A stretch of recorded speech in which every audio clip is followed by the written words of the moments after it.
I don't know how I missed it because I'm a huge wrestling fan. You guys did something in Huntington Beach in my own backyard with the Great Ultimate Warrior. We did. Was that in Huntington Beach? It said it was on the thing. I was going to ask you Must where it have been. was because That was it so was long ago. yeah. I mean it says it was posted 11 years ago on Sumerian Records. Is Yeah, the link that I got from it. So I don't know if that's when it was filmed. yeah. That's not. Yeah, there was third album. So that sounds right. Okay, dude. I could see you couldn't keep a straight face. First of all, Yeah. second of all, It was. I think you did a pretty damn good job given the circumstances because Homeboy was like in. It was the pilot. It was his first time trying this. I think he ended up doing it a few times after, but you guys were fresh meat. And knowing, I'll give a quick perspective on this before I throw it to you. When I started this show, I thought like I've done a million interviews. It'll be like no problem. I'll just put myself on the other side. I sucked. I still am not Oh, great at definitely. it, but like it like takes time. Like you don't just put yourself on camera as the host creating a show and expect it. Yeah, I'm just gonna fucking do it. It's like I did, and I made that same mistake. So I understand Warrior's pain on that. The late great, by the way, but man, he went way too over the top on this thing. He was like he became a character himself a little bit.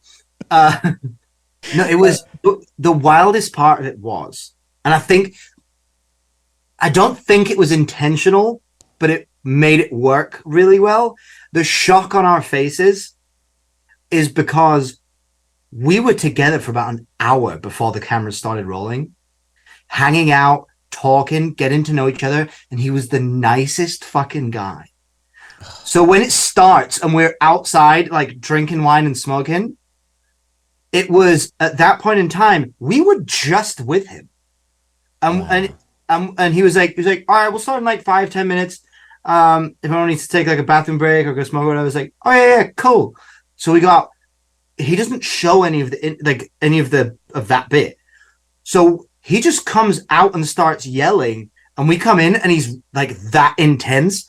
Someone we just saw 3 minutes ago being so sweet and kind. So the shock was because this person has just lost his fucking mind in front of us, which was that was the weirdest part of it. I That would have was been able shock to to hold the it together. I would not been able to hold it together. it was we didn't get like a okay, we're gonna start now. It was like, yeah, I'll just be right in here too. It's like, what the fuck is going on? Oh, and he calls out your girlfriends at the time Yeah, too and tells them I to guess fucking we've beat it. started. Yeah. Oh my god. And it's like it's like they set you up though because like they're Oh, like, oh yeah, 100%. go outside, have a cigarette, and drink your wine, and then it Yeah. makes it look like you're so disrespectful. Because I was walking, I was like, oh man, I know those guys at that time. We toured together. I could see that. No disrespect, but I could see that being the case. I So was like, normal at the beginning. oh, I could see that. I mean, yeah, of course they were out there doing that. They didn't fucking Yeah. work out or do anything like I that. had Like, I had cut you can't see it on here probably, but I had cut this part of my finger off yeah. like 2 days before.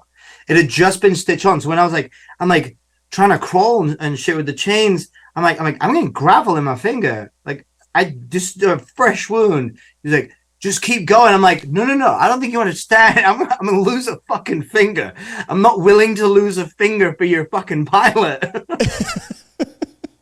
Just Like, so, uh, I'm game. I'll play ball, but like, you guys are gonna owe me so much fucking money if I lose a finger. no shit, dude. So it was so fucking. I thought about all those. So just so people at home know, so that they have a little bit of reference, may have not seen this video. There's a video with the WWE Hall of Famer, Ultimate Warrior. I'm a huge wrestling fan, so I hope you knew a little bit more about him before you got into it because I have some questions there. But apparently, he had this show where it was the Warrior, I and Me, or whatever he called it, and he was meeting with these bands and running them through a boot camp, so to speak, to get them to get their shit together or whatever. I don't. It was basically like a Yeah, that's a an hour perfect long rehab concept. cut into 20 minutes. Like, Yeah, it was like yeah. and it's all about lifting and working out and being, and I found it appalling to see the Ultimate Warrior curse so much, to be I honest. it was so many childhood. Ironically, in like looking back from now, is all of those people who he was, let's be real, bullying. into trying to have some good habits, all of us now work out all the time. I think it worked. He won. He fucking won. I think he did it. One for the one. Yeah. Dude. Yeah. It was, I mean, listen, he was pointing out my gut, and I still got that, but. Hey, it's okay. There's nothing wrong. Jim Morrison said there's nothing wrong with being a large mammal. No, listen, all I'm saying is when winter rolls around, we'll see who's laughing. I love that. No, but you're right. It is funny because I'm watching it, knowing you guys now and knowing you guys then. I mean, pretty much it was right around the same time I think we met. Yeah, it was right before we met. Yeah. So I was looking at you guys and I'm going, oh my God. I mean, you guys were like us in your early 20s, just partying, living your best life with your friends, touring around, doing a bunch of shit. And, we tried to stay healthy, or at least mostly Matt did, and we work out every once in a while, but it wasn't the same. And then, like, you're right, though. You start to learn that Warrior had a point on some of the stuff he was saying. He was bullying and fucking being really weird about it. But he was right. Like, eventually you're going to need to be able to work out to continue doing what you're doing. This also, I mean, I forget if he said it in these words. He definitely said it before or after. Because also the thing is, like, as soon as we finished filming, he was back to just being totally normal. Yeah, he was probably like, "Thank you guys so much," right? And like, I'm like, I feel like I want to date you. Like, you seem like my type right now. You're so hot and cold. But I'm so confused right now. Sexually. I'm also not supposed to be, but like when I stare in your eyes, man. I don't remember what point was going to be. I took myself on a tangent.